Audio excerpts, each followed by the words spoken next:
America's Narratives. I'm your host, King, and this is our first show of the year, 2026. And I'm joined by my co-host, Reggie. How you doing today, Reggie? Doing well, King. Good to be back with you after a couple of weeks off at the end of the year and the beginning of the new year. Um, I'm coming in with my spiritual energy at a 10 out of 10. This morning, I did not have to necessarily choose that. That's really right where it is. So I hope I pass muster according to the King paradigm. Well, I appreciate that consideration, but again, it's not my judgment of it. Is, as you know, I know you're joking, is your judgment. And I join you and I'm equal a 10 as well. And I choose it mainly because, again, I go through my gratitude list, which I'll segue into in a second. And I can never go through my gratitude list and feel anything less than a 10, you know. So, with that being said, I'm grateful for being alive and healthy and sound of mind and spirit in 2026, another new year.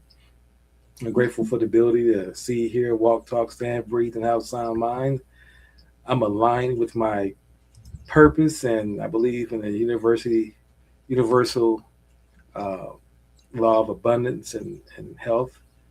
I believe my health is great. I feel healthy, and for every cell in my body is vibrating wellness. I'm grateful to be able to continue to learn and grow as an individual. Um, I look at where I've been over the last couple of years and the growth I've experienced in 2025 and even subsequent years. You've been a big help in that and becoming more fully human. And now I really think as a fully human person, and I continue to grow that way instead of thinking as a black person trying to become fully human, which I believe I've been on that journey for years. But I now, my initial thoughts are looking at things through a fully human lens instead of the identity of my race lens or my category that was given to me lens of a construct that doesn't exist. So I'm grateful to be in this space. And then finally, I'm grateful to be here on the podcast with you, continue to build, and happy that you are alive and well and present. Yeah, amen. So I'm grateful for my I hate to say typical, but it is typical. My everyday gratitude is that I get to live, and I've lived my entire life with indoor plumbing, safe drinking water, um, ample food. There was always a refrigerator when I was a kid with food in it. Not that I had free access to it when I was a kid. 'Cause there were certain things I couldn't eat, and times of day when it was appropriate. But all kidding aside, my basic needs have been met. It's been pretty cold where I am this past month, and I have heat in a house. Um, so I'm grateful for that, and then I get up every day and do work that I care about, that I feel is really important. That's part of my unique ecological niche, to use Bill Plotkin's language. It's what the work I'm supposed to be doing in the world, and I've let go of all of the illusions or delusions, I guess, that I had when I was younger about being. Um, I was never really wanted to be rich and famous, but um, I just do the work now, and what comes of it comes of it. So there's nothing like experience to temper um, aspirations and goals, and not that they're not important, but to have increasingly more realistic views of them, um, as I gain more experience on this planet, also known as getting older. Absolutely. Absolutely. Well, with that being said, why don't you walk us into our topic for today? Yeah, so for 3.5 years, not 3.5, but yeah, about 3.5 years, we've been talking about uh, the collective national shadow of the United States. And I'm not going to say a lot more about it. I'll just say a little bit more about it. What that means is those aspects of the nation, both historically and presently, that we deny about the country. And by we, I mean tens of millions of Americans, not every single American, but enough that the nation does have this collective denial. Um, And as 2025 has morphed, has not morphed, it's moved into 2026, the evidence of that shadow is increasingly more visible, more easily observed, and in fact, I would say more severe. Um, so I'm just going to, I want to lead with something that we didn't put in the show preview, but I just want to say it out loud and show it to people.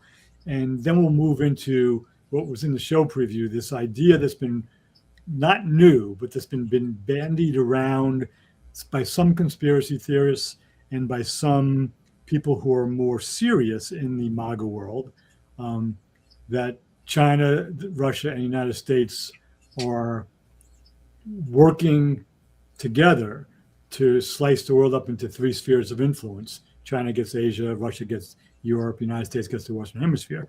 And that, kind of seemed goofy when we first heard it, but things continue to, and I'm not saying that it's a conspiracy and it's going to happen or that it's real, but there are certain things that are happening, especially with the invasion of Venezuela and the taking of the president of that country and bringing him here to the United States, and the Trump administration making it really clear they want to take Venezuela's oil, and they're going to take Venezuela's oil. That there's some actions taking place that the United States, unlike what Trump said in 2016, that no more wars, we're not going to try to control the world, we're not the world's policemen, we're not going to try to be in control of everything, we're just going to make America great within our borders again. Now he wants Iceland, he wants Cuba, he wants Greenland, he wants Cuba, he wants Venezuela, he's talking about Colombia, and he's using the military, and he's putting us at the brink of some really dangerous things. So that's what we're going to talk about specifically. But as evidence of that kind of thinking and the lack of trustworthiness of this administration, 2 or 3 days ago, the Trump administration put a new page on the White House website regarding the January 6th. It might have been yesterday it actually appeared, because yesterday was the anniversary of January 6th. But regarding the January 6th attack on the Capitol, an attempt to overthrow the election on behalf of Donald Trump in 2020. And so I just want to share that page for a moment.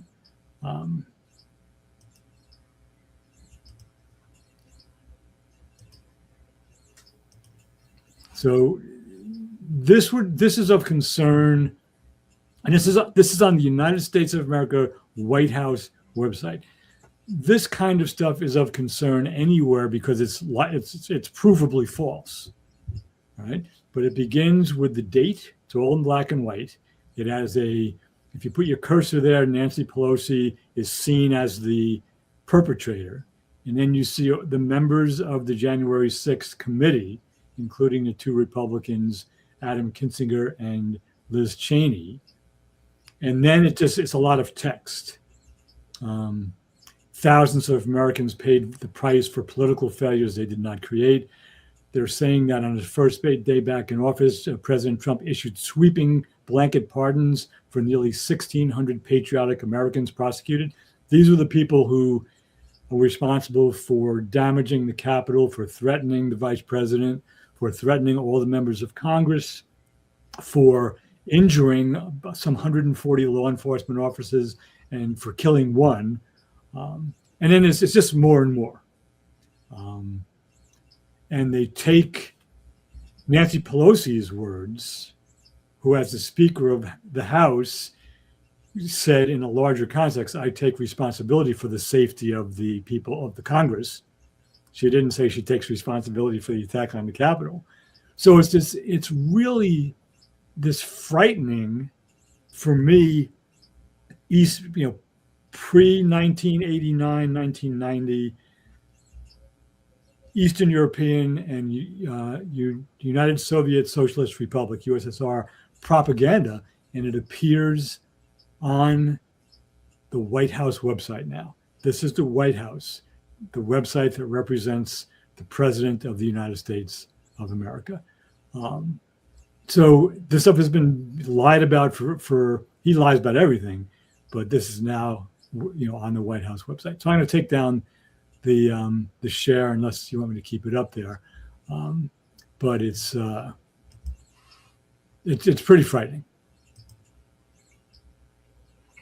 Absolutely, absolutely. Well, my initial take on this is this: that, and I quote George Carlin, the late great comedian. He says, "America is not a republic. America is an oil company with an army." Right? And he said this way back in the early 2000s when he was still alive. And that's what we're experiencing. So to me, and one of the people I follow on YouTube was a influencer and a filmmaker and makes a lot of educational material now, historical reference material that talks about America from its time of creation to current. And basically, Matthew Cook, he talks about how Trump is not doing anything different than any other president has done, through the years. He cites, what we've done again in, you know, Nicaragua and things of that nature.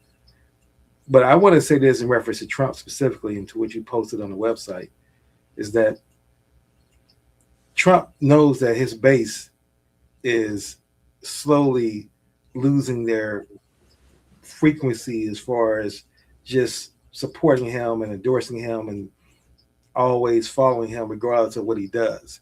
He's losing that mainly because of what's happening with Epstein, the Epstein files, uh, as well as you said before, when he promised to be America first and make that his focus, and now we're seeing that it's not his focus, and so he's starting to lose his base now because of that. People are starting to see that Trump is not following or holding truth to the things they voted for him to do, and so if he loses his base, and he's easy to get out of there, he's easy where you can just come at him and get him. So what he's doing now is like a rat trapped, and he's dangerous. He's extremely dangerous because he's one that White House post is directly for his base.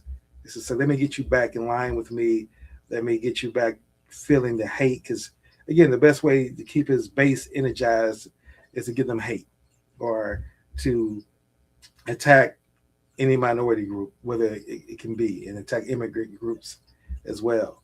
And that's always worked for him in the past. And that's what they're hoping to do now is always at the very end be that champion, be that spokesman for folks who give them a voice of feeling that we're losing our country, and Trump is the person that's going to stand up for our rights and make sure that white culture and white identity is still the primary identity, and Christian values, white Christian values, are what is a culture of America.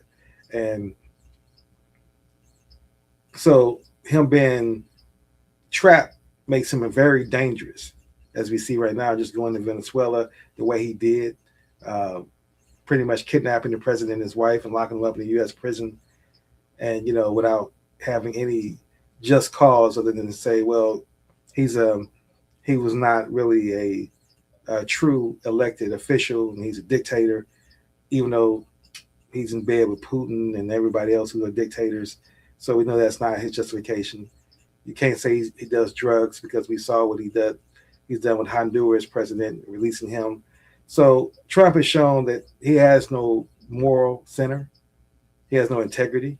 And now his base is realizing that they've known that all along, but it benefited them. He fulfilled their agenda. He was their spokesman.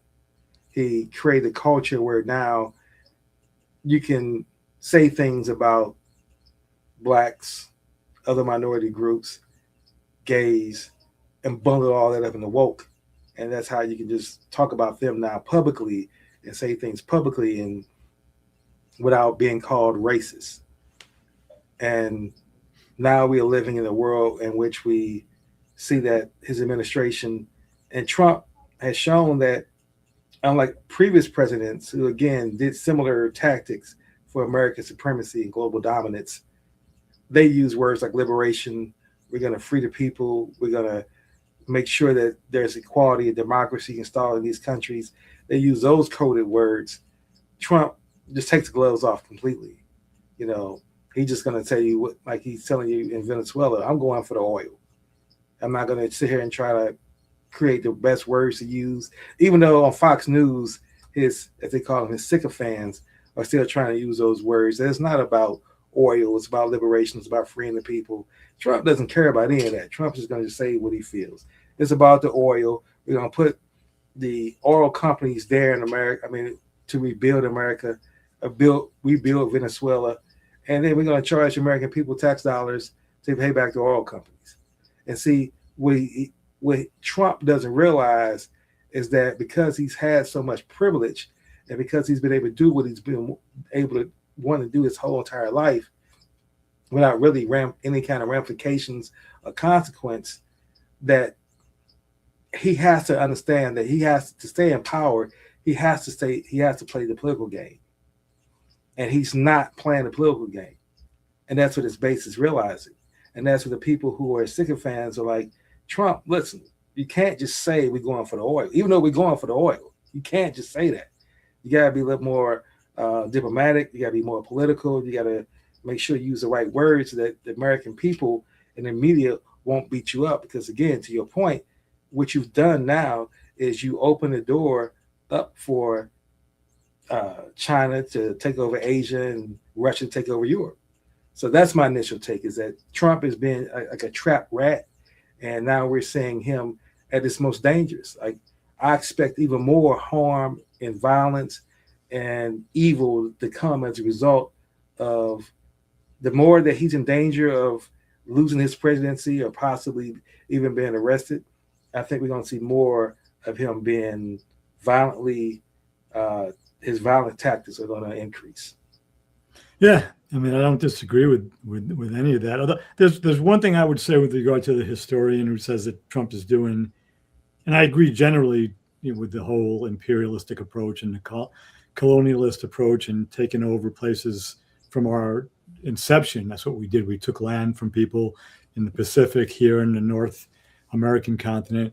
But the one thing that no other presidents have done that is different, and there's more than one thing, but the one thing that's really different is in the first 9 or 10 months, Trump and his administration, following the guidebook of Project 2025, dismantled much of the infrastructure of the federal government of the United States, and specifically those aspects of the infrastructure that over a period of almost 250 years, through constitutional amendments, through legislation, through protests, through demonstrations, through fighting for equal rights for all, which has yet to be realized, obviously, the primary dismantling were of those programs that had resulted from the progress that in fact was made.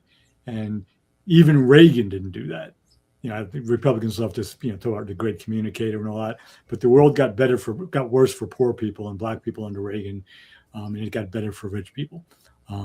So the use of American wealth and power to go out there and bully people and take their land or their resources, yeah, it's been going on for centuries.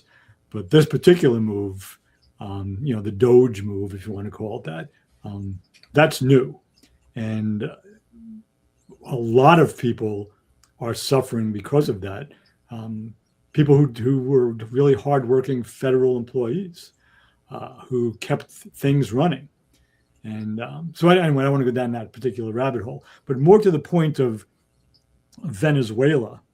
I mean, just last night or this morning, the United States Navy intercepted a tanker that was flying a Russian flag. And so that's going to be interesting to see how that plays out, because whether or not it's a Russian-based tanker or I don't know the details yet, but Trump and his buddy Putin are going to have something to say to each other around that. But the larger picture of this three spheres of influence, one of the bullet points in this theory, and it may be a conspiracy theory, that surfaced more than a year ago, was that because Venezuela was able to survive under Maduro because of relationships with Iran, Cuba, Russia, and China. What Anne Applebaum wrote about in her book, Autocracy Inc. All these different autocrats, while they don't really have an organization together, they have a common enemy, which is liberal democracy, basically Europe, the United States, Australia. Or I should say North America, Europe, and Australia. They have this common enemy and they help each other financially, with arms, with different things. And part of this theory was that Russia would be willing to sacrifice its interest in Venezuela if the United States sacrificed its interest in Ukraine becoming a member of NATO. So two things are happening right now that feed right into that. Obviously, the years-long war of Russia's invasion of Ukraine, and now the United States basically saying that we're going to run Venezuela. The people of Venezuela hated Maduro. Many of them are in the streets right now protesting what the United States did. So it's kind of like when we went in there after Saddam Hussein. Many Iraqis hated him, but they protested the United States bombing their country. So it's kind of like he was a bad guy, but he was our bad guy, and it's not your business. That's a gross oversimplification. I understand that. But Trump, in his, as you say, his inability to temper his language, because every clip you hear him say, he just says it's about the oil. He just repeats it over and over again. It's almost comical. In fact, God bless, Jon Stewart did a piece on Monday. They were trying to encourage him to talk about other things. He just kept on saying, it's about the oil. We're going to get the oil. So it's a scary time because Putin doesn't care if another million Russians die if he gets what he wants. Trump doesn't really care about I use this word in quotation marks and with respect, the grunts in the American military, those who would actually do the fighting. He wants to hang out with Hegseth and the generals who Hegseth is bullying, but he doesn't really respect them. He's made that clear for decades. But he has the biggest gun on the block. Right? He has the biggest arsenal, and he can get away with a lot. So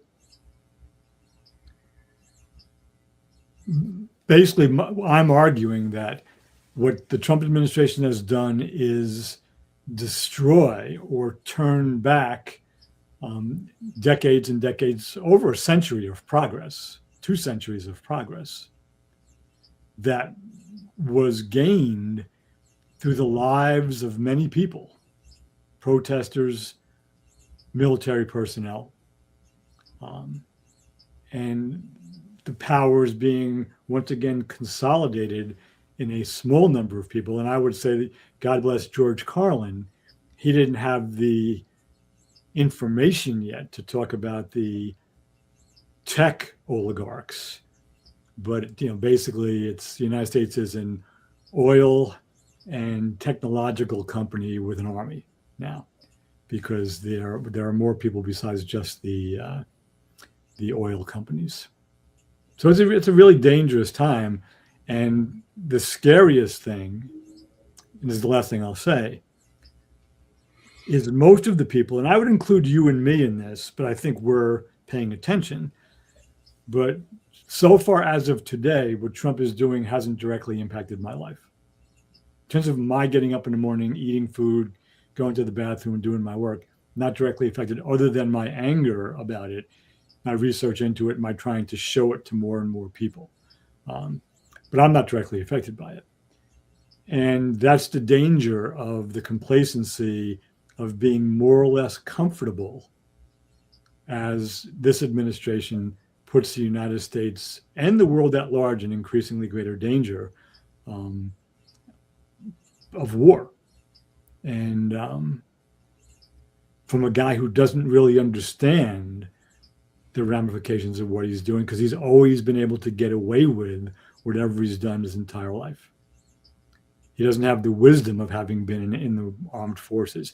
He didn't bring what someone like Mark Milley or Colin Powell or George Herbert Walker Bush brought to the job.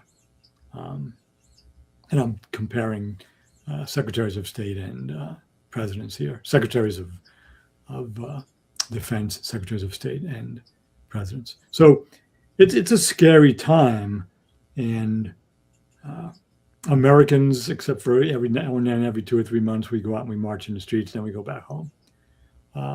There's a real complacency around it because it doesn't directly impact us, and that's the us-centric view. Oh, I'm okay. It's not going to get any worse than this, and that's what Eastern Europe was like in the late 1930s. It's not going to be that bad, and it ended up in another world war and a Holocaust. So I'm not predicting a Holocaust. I'm predicting things getting worse. Well, you say it hasn't directly affected you. Now, I would say it has affected me, impacted me. Over 320,000 black women have been fired from the government.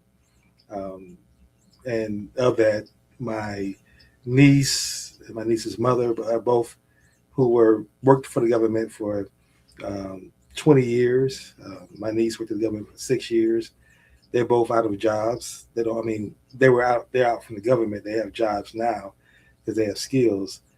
So it's definitely his decisions that you say with the Doge, the difference that you pointed out earlier with Doge, what he's done here in America, definitely has impacted folks. But when I shouldn't say but, I'm going to say period, and that I look at it this way, that and our comments that we're getting here in the feed shows this, is that what is happening, and you talk about what happened in Europe to create the scenario that for the Holocaust, is that most people no longer are critical thinkers. They argue their opinion against facts. And then they feel that because they can get louder and insult, that makes them right, as opposed to looking at what's in the best interest of their own lives. Like I would like to ask people who support Trump and support MAGA, how have you personally benefited from what Trump has done and what MAGA has done? If you're not a billionaire, if you're not part of the billionaire class, I would love to hear how someone has personally benefited from what Trump's administration has done since he's been in office. All right. And I bet they can't do it. And if they can do it, they're going to articulate the fact that it's because others have suffered. So if you benefited because you enjoy watching others that you might not like or hate suffer because they're different than you, then that speaks volumes to who you are and your character. Right.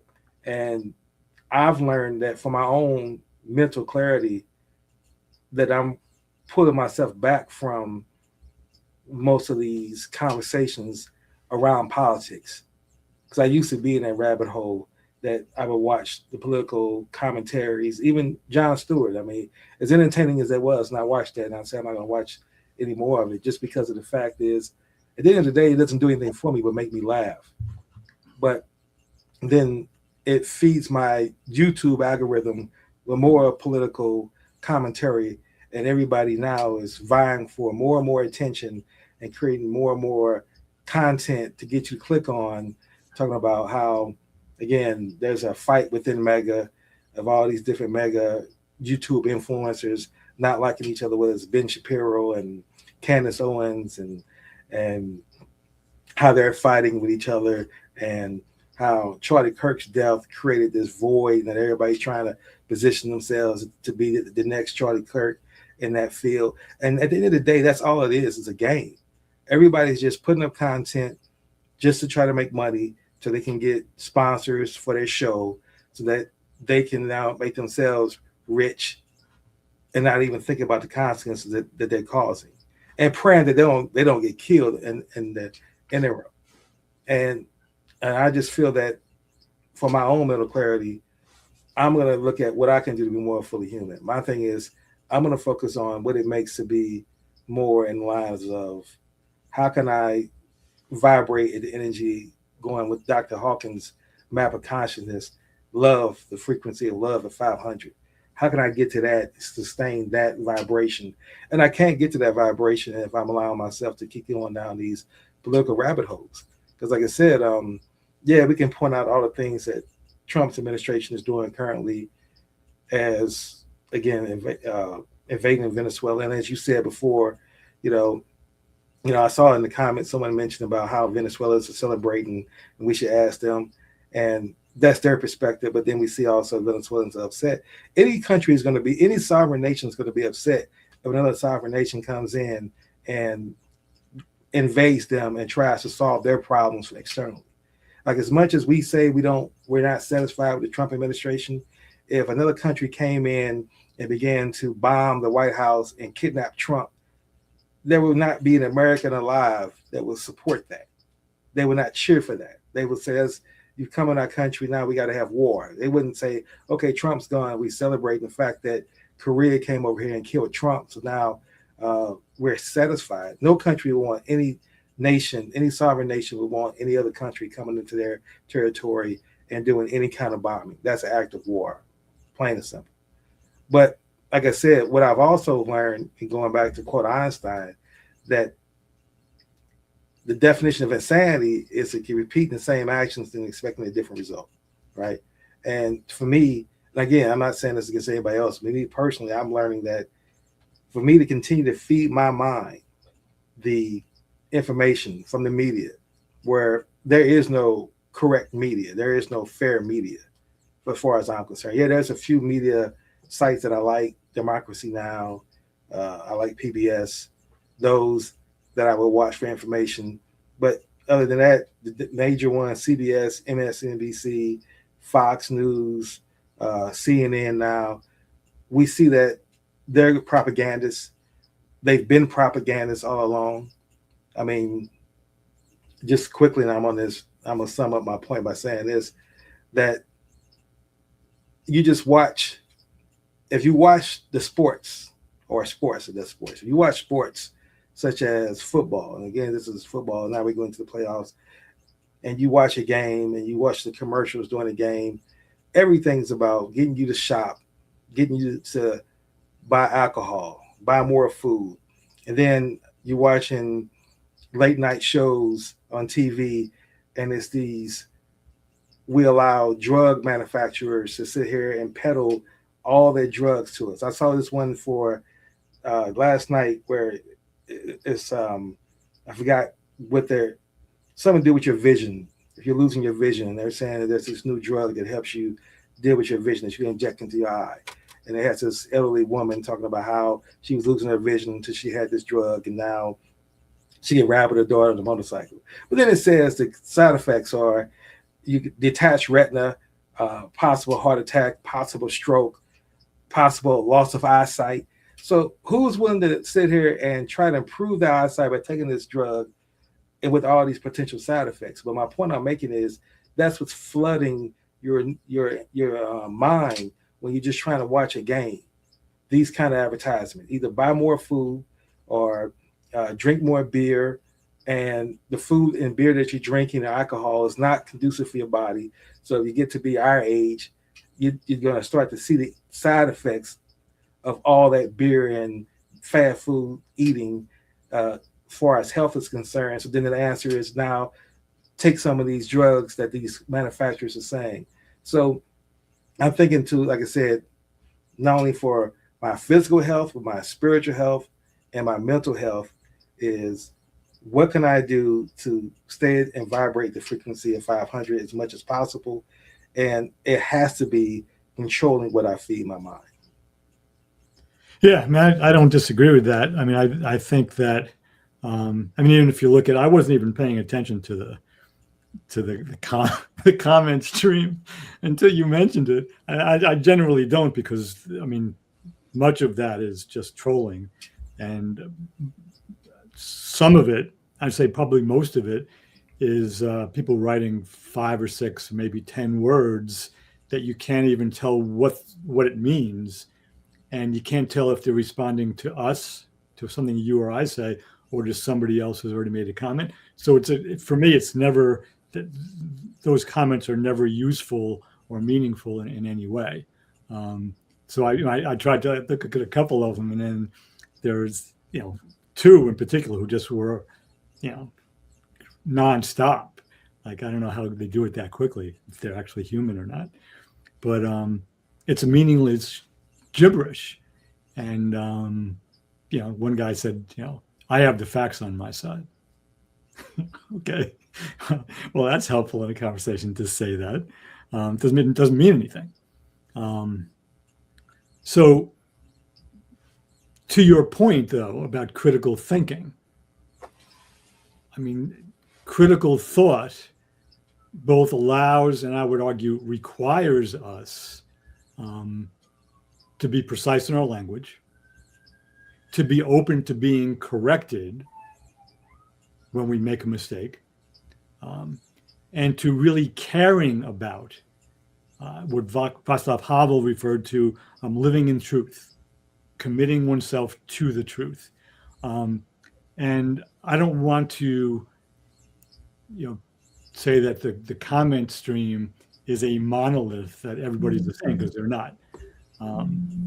But in fact, there's little, if any, evidence in that comment stream of people really looking to commit to the truth and get to the heart of any matter. It's just one-off, not even complete thoughts thrown at us. And that is typical. I'm not going to say just in the US, but definitely in the US. And a big part of it, comes from the dominance of people living with this kind of a thing and living their lives, basically scrolling and trolling, and meaningful discourse, complete thoughts, complete sentences, and God forbid, a complete paragraph that's actually has a beginning, a middle, and end and makes sense, even if I disagree with it. Those become increasingly fewer and further between. Last thing I'll say is I just came upon this morning. Back in 96. I forget the exact year, but Carl Sagan put out a book. I'm going to lose the name of it, but he basically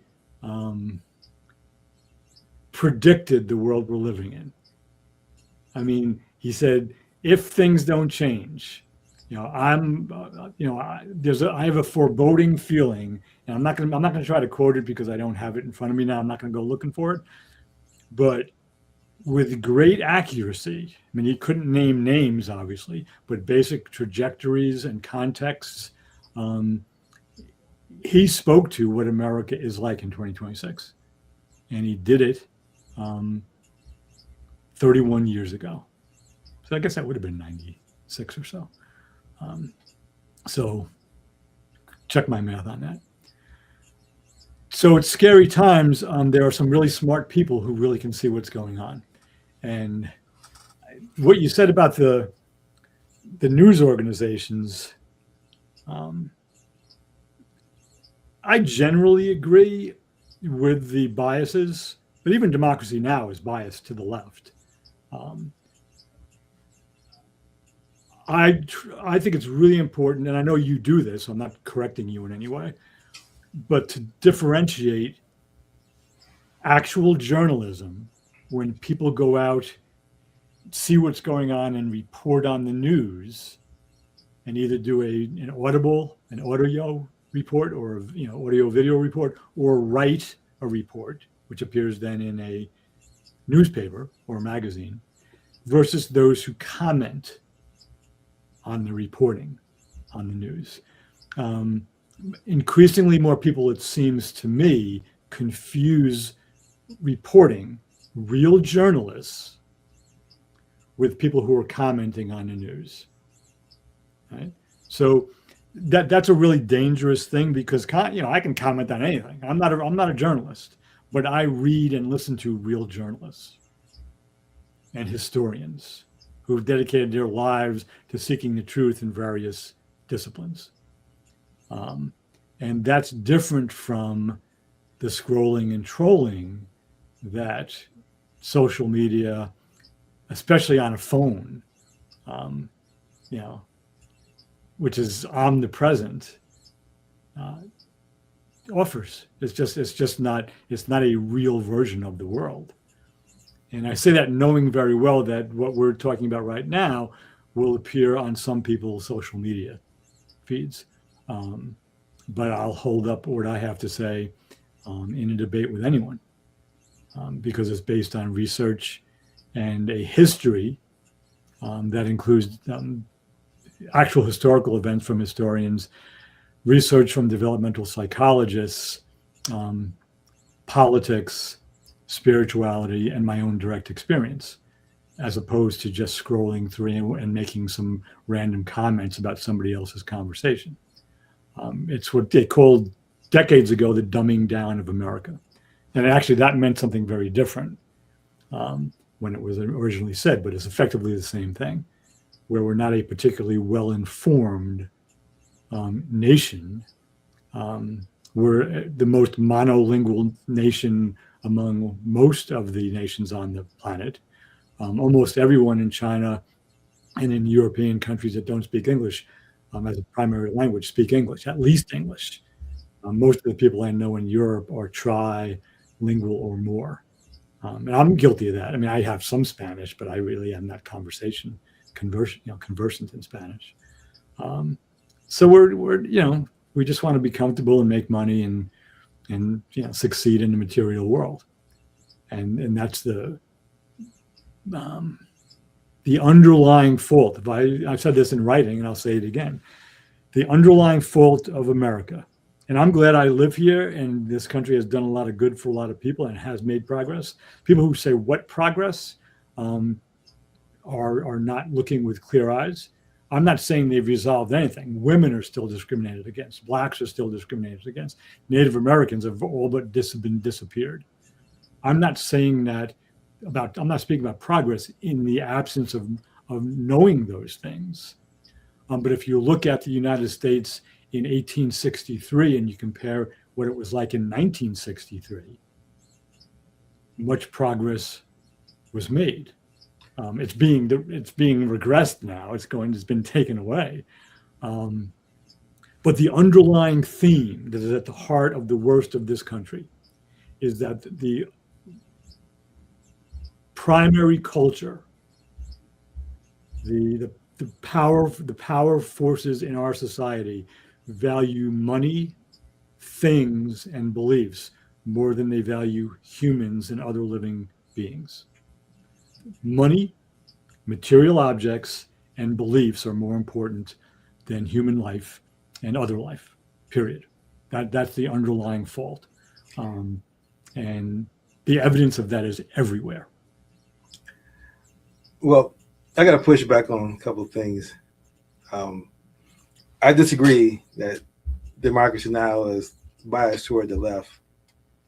I think that MSNBC, CNN, you can say that those definitely are biased toward the left. But Democracy Now, when Obama was in office, they didn't hold back their criticism of Obama. They reported journalism, as you said. They showed what again, America's imperialism with Obama killing Gaddafi, justifying that there was a reason to kill Gaddafi, and that was a Democratic administration. And Democracy Now! Reported that. They didn't hold back on that. They criticized that. They brought on experts and reported about what was the cause of that and what now is going to be the impact of that. And I only wanted to make that point because I think that Democracy Now! Is really a good news source. I think that, of course, MSNBC and CNN, I think that they built Trump when he was running for office in 2016. So now they want to try to talk about Trump and critique Trump. I mean, MSNBC fired all the black journalists or commentators, analysts, whatever you want to call them. They got rid of most of them. So, I don't look at them as being any kind of they're feeding the left just as Fox is feeding the right. To me, they're in the same bed.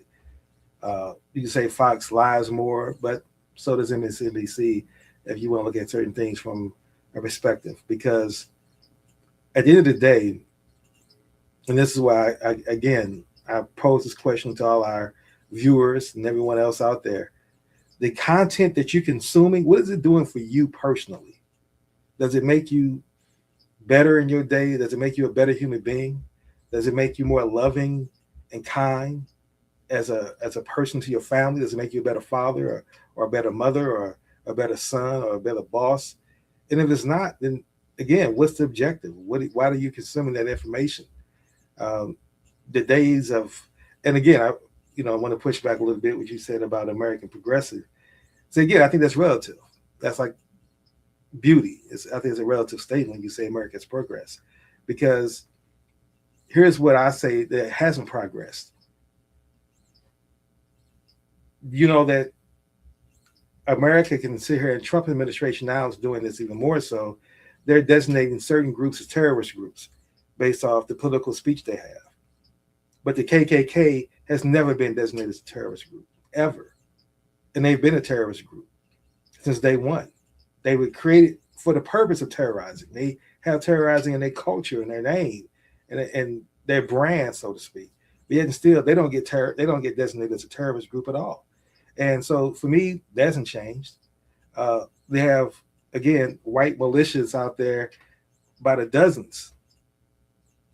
If any black group were to come along and say, we're going to go get arms, we're going to arm ourselves, we're going to live in the mountains, and we're going to just get off the grid, America would not they wouldn't have done it in 1850, and they wouldn't do it in 2026. Let those blacks up in their mountain with their guns, living their life off the grid, not bothering anyone. They won't let them exist. They wouldn't. That hasn't changed. So there are certain things in America, obviously, that has changed. Technology, I believe, has leveled the playing field more than anything else that has ever happened in America, where you and I can now put our voices in our videos, and anyone now can create content and make money and build a business if their mind is focused. So I think America's changed in that context, and the world has changed in that context. But, and I would even say this, I'll be willing, like Trump was saying that he's willing to let people who have millions of dollars, you can buy a U.S. citizenship, his gold card for like $5 million and get a U.S. citizenship. I would sell my U.S. citizenship for $5 million in a heartbeat. I would do that and leave America in an instant. And it's not about me not appreciating what America has done. It's just that what value? I've lived in America my entire life, and I've been able to travel overseas, and I've seen where you can have a better life if you want to be a human being. Like when I was in Colombia for a month, Colombia, South America for a month, and off the grid. And I was over there in the fresh mountain air, eating organic food. And for my mental well being and my spiritual well being, I wasn't listening to any news, whether it was Democracy Now, CNN, MSNBC, Fox, that I was following here, caught up in that news cycle and the algorithms telling me what's important and what I should watch. I was totally able to just tie into the land, tie into myself, and bond with the human beings that were there. And they were having to be black, white, male, female. None of that mattered. We was all human beings there, vibrating at a higher frequency and enjoying each other's space without feeling that because of we're told that because based on our race, based on our sexual orientation, based on our religious affiliation or our religious dogma, our cultural, that we're different. And because we're different, we should not like each other. We didn't have that bias there. And that was a wonderful experience. I don't get that in America. Race is an albatross that's on your neck here in America. And it's been since I've been able to see what race is and able to articulate it. It's been there. Like I said, I was born in St. Louis, Missouri, raised in St. Louis, Missouri till I was 18. And I only drove for 2 years from 16 to 18 that I had my license. I was pulled over more than 200 sometimes. I can't even count how many times I was pulled over by the police. Everybody I knew in my high school, friends, anyone that was in my age group, we all had warrants for our arrest. Not warrants because we were doing criminal activities and we did any kind of crime. warrants for traffic violations because they had those police. Uh, and St. Louis is broken down into municipalities, and every municipality, when you drove through it, was trying to raise revenue. And they raised revenue by setting up speed traps, and so people were getting these tickets. And it's a known fact, and to this day, you don't. If me and three of my black friends, male, could not ride in the car together in certain neighborhoods in St. Louis without getting put over by the police. We're going to expect that. And so now, because of that, we got to navigate. We can't say we got to take two cars. We got to take three cars. We all can't get in the car together and just enjoy each other's time. No, because the system doesn't allow that. And to me, that hasn't changed in America. It hasn't. That hasn't improved in the Obama's administration, under Biden's administration, under Trump's administration. So, regardless of who's in political office, those things are still there, and what Trump has done is take away the niceness of it. He's taken away the we're going to pretend to be kind. It's no, we're going to pretend to be real. We don't celebrate your history. You don't matter to us. You're not humans. We're taking away your history, and I'd rather have that and be real than to have Obama get elected and everyone think that okay, because Obama's in office, we're now in a post-race world where we never were. I mean, Obama was giving his State of Union address, and people, Marjorie Taylor Greene, others would stand up and say, "Well, I don't think she was in office." There's another woman, I believe, that stood up and told him he lies. You're lying, right through his inaugural. I mean, through his speech. Whereas no one has ever done it to Trump, and everyone knows he lies. No one has ever disrespected him enough through any of his press conferences, things that he says, called him a lie. They might fact check him after that. You know, we see that whole list of, okay, let's fact check Trump, but he doesn't get confronted with that at all while he's presenting it all. So Trump has shown me that he takes white supremacists to the fullest extent of, I'm going to show what it looks like to be white and male and rich. And I get away with it. I want to get away with, and all we can do is talk about it. We can just hope about it. We can debate it, but he's not going to go to jail. We know that for a fact. At best, we can hope is that he passes away. The next person to be put in office, hopefully, won't be as bad as Trump as far as being crude and crass, but they're still going to uphold the same level of supremacy and control that this country was built on. And then finally, like I said, just the logic of still believing that we're going to let ourselves be governed by a document that was written over 200 years ago by one class of men, where then we say we're a melting pot. That to me is illogical on every level. And then we also see, and my concluding point to this is that the folks who fight and talk about the Second Amendment and the Constitution and claim that it's so important to them, how when it really comes down to it, they don't believe in the Constitution. They only believe in it when it fits their agenda. If it doesn't fit their agenda, the other amendments, the 14th Amendment, all these other amendments, like I saw in one of the comments, Trump 2028. Well, it's clear in the Constitution that you're going to be in the office for 2 terms. So again, we see that what people have advocated for years, and that's why I say to a certain extent, I'm kind of happy that Trump did win, because it's like having a house and you live in a house and you have carpet covering your entire floor, and you hear underneath these noises and you see the carpet moving and you just look at it and you just ignore it. What Trump did was pull up the carpet and we see what's underneath the carpet. The roaches, the vermin, all that. He exposed that. So now we really see what it is instead of covering it up and pretending that it didn't exist. He shows the hypocrisy of America. And again, unless we really want to change America's culture, which it never really has been changed, because we still see Native Americans to this day who still get their land violated and taken, and it still can get taken to this day if the government so inclined for business purposes. And then all we'll do is just talk about it and report about it and then it just goes away in another news cycle. But those people who were impacted, their family, their lives are destroyed forever. So for me, like I said, I'm kind of fed up with uh, choosing to be tied to one country, and there is no pride in being American at all in my eyes. I'm a human being. I'm worldly and how I view the world, and I detest any form of inhumanity and injustice done to anybody around the world, and that's kind of the space that I'm operating in. Yeah, that last piece I'm 100% on board with. I think you know that.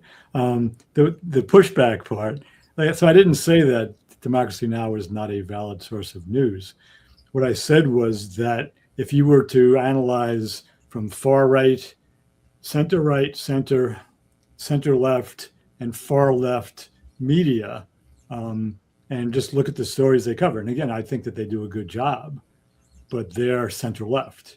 They're not far left. They're definitely not center right. They're not smack in the middle. That's all I was saying. I think they're a very valid source of news. With regard to the lack of progress, though, um, you basically agreed with me. Yeah.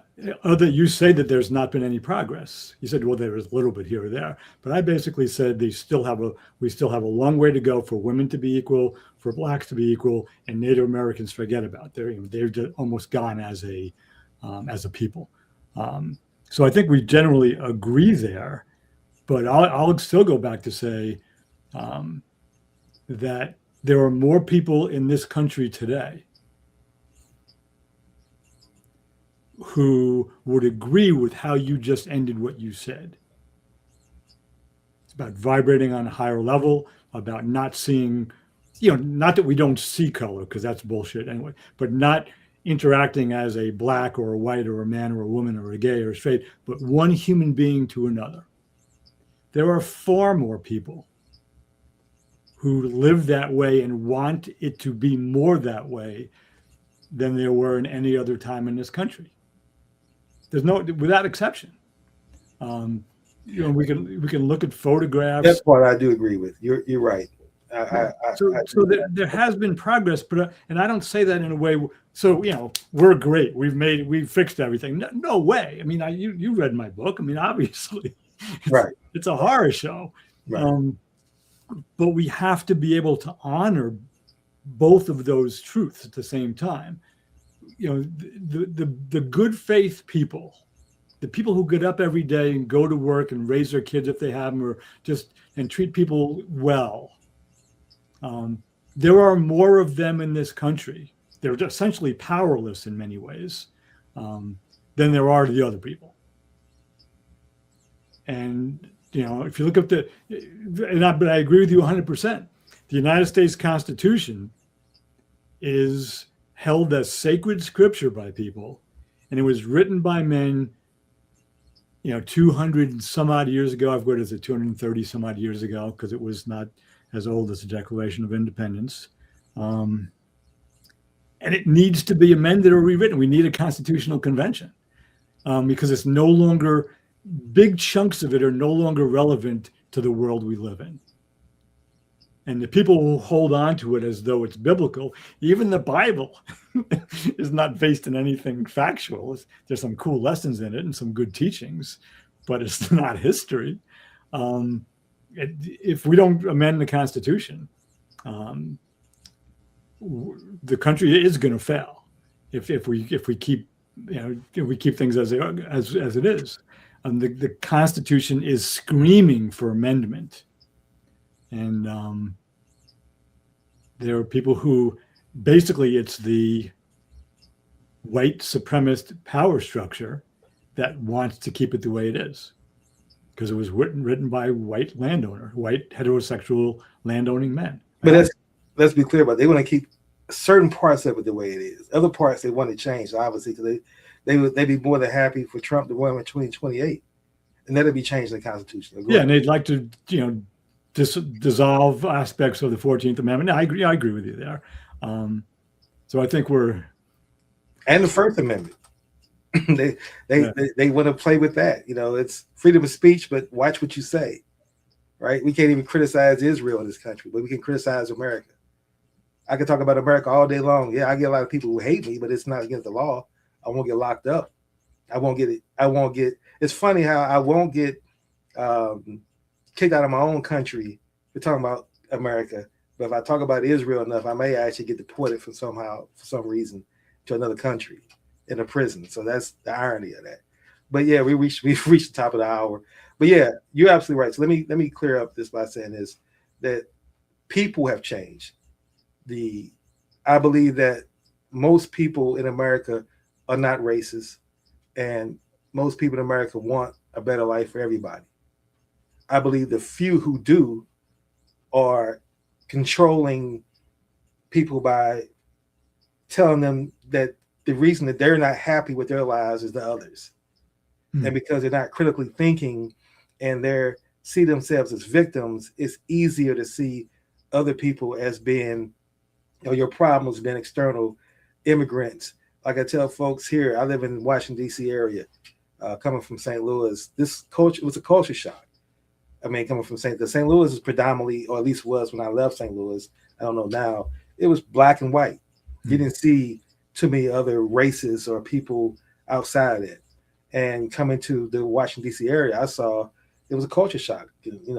People from all around the world. You had to learn different languages and different cultures. And so my point I'm making is, but I learned that, and at first I didn't like it. I'll be honest. It was a change, and of course, anything that when you're not a critical thinker, you don't see growth as being important. Any change is looked at as being bad. Hmm.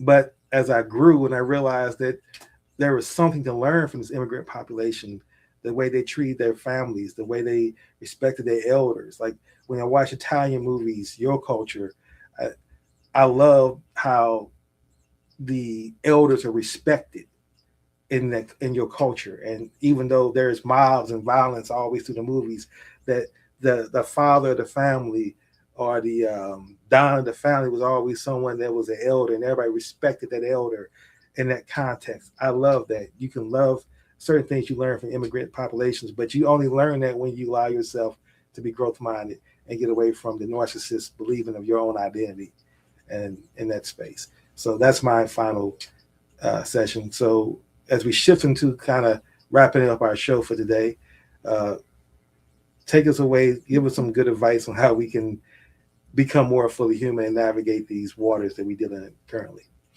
Yeah. So I mean, we covered a lot of ground today, so it's going to be really tough to tailor something specifically. But I'm going to just say this again, that to go back to Václav Havel's teaching and proclamation about living in the truth and really committing to that. That don't waste your time making 6 to 12 word comments on social media, thinking you're debating or doing something worthwhile and moving the conversation forward. And that's not just directed at the trolling that we received today. It includes that, um, but it's a waste of a human life. You get a human life, and you know you're going to spend your life like this, like that. I mean, I'm not saying don't use your phone. Sometimes it can be useful. It's kind of a cool machine in certain ways, but really, get out of your bubble and really seek what is true. And that's hard work sometimes, especially when the power structures are offering you things that are not true. Um, but it's up to you. You can live a life, mired in falsity and beliefs that simply are not valid, or you can do the work of getting to the truth. Um, and doing that work of getting to the truth, as difficult as it is invaluable, for peace of mind, for health. When you're living a lie, well, there's a great line. It's a Willie Nelson song. Um, when you're living a lie, it'll eat you inside. Nobody slides, my friend. That just came to me. God bless Willie. Um, so yeah, don't live lies. All right, appreciate that absolutely. And now we move into the final segment of our show, which we want to highlight and give flowers to folks who are living a fully human lifestyle, either in the past or currently. And the person I want to highlight right now, I want to give my flowers to you. I've done that before in the past, but I want to do it again because you chose to write the books that you've written. Healing America's Narratives, investing your life and your time and into research and being a critical thinker, and not just talking on YouTube or other social media comment chats about your opinions, but you take it to the point where you want to be factual in what your thoughts are. You take pride in bringing knowledge and facts. And more importantly, you see, and I've always felt as you see me as a friend, as a brother, you've been kind and you are, I believe you project it to everybody you deal with. And so, I mean, the purpose of our show is based off your teachings and what I've learned and what I've grown by being associated and knowing you. So, I want to give you your flowers as being a fully human person. I want to lift up in 2026. Wow, thank you. Now I don't take compliments well. I don't know what to say. I'm seriously, I appreciate that. All joking aside, so thank you, King. So I'm going to avoid the temptation to just go right back at you with that because I had somebody in mind already coming on today. But I think I may have mentioned him in the past, and maybe even recently.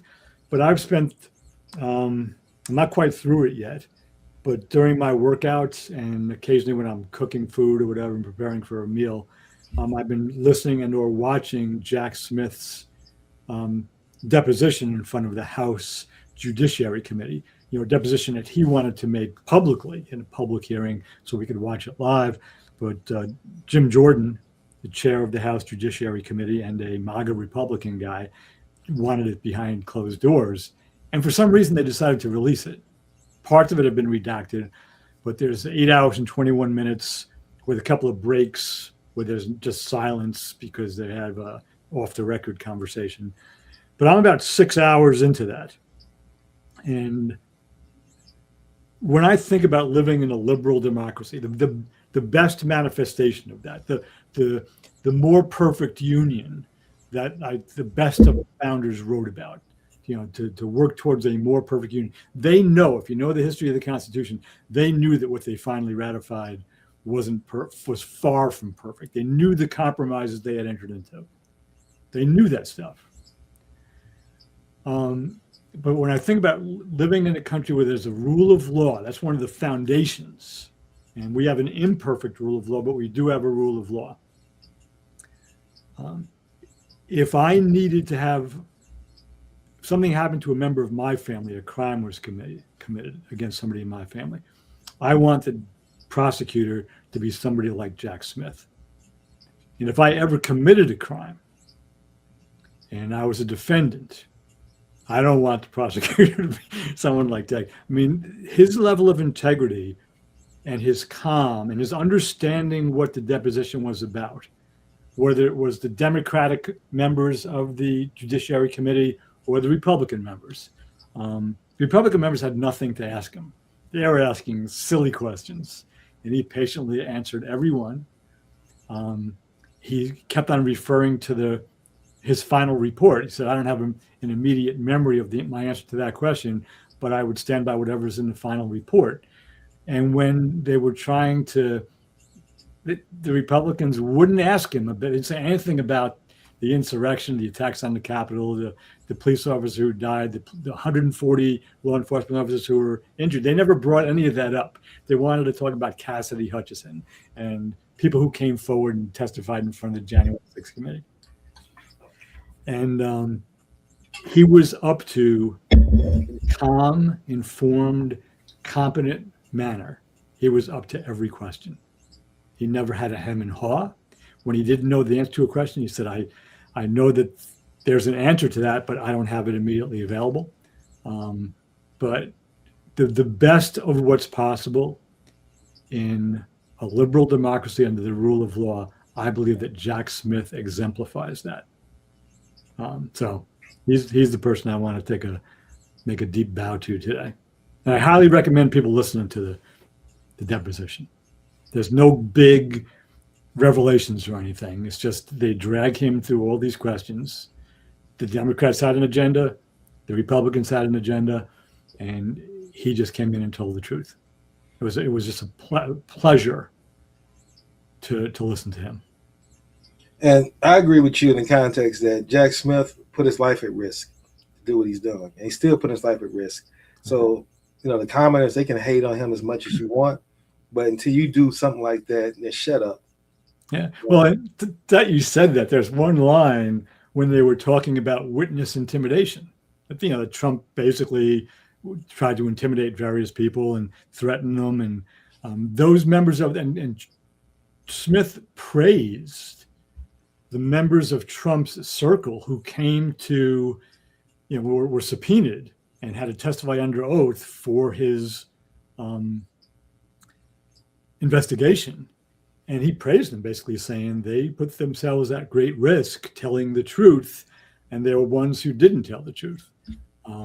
So, and one of the members of the Judiciary Committee, I forget if it was a Republican or a Democrat, I don't really remember, but basically said, were there attempts or threats made against you? He said, yeah, on a regular basis. And then they said, were there attempts to intimidate you? And he basically said, I won't be intimidated. And he didn't say it like bragging, like a macho thing. He basically said it as a statement of fact. I won't be intimidated. That's not who I am and what I do. It was a really telling moment, because a lot of people can say that. I can say, you can't intimidate me. And he just said, I won't be intimidated. And he knows. Yeah. Yeah, and that's why I say I agree with you. I respect that, because he knows what can come from Trump's wrath, right? Whether it's legal or not, whether it's justified or not. And he knows what he's putting at risk, himself, his family. I'm sure he gets thousands of, he can't go online and build him a little podcast, because he's going to get threatened online as much as possible.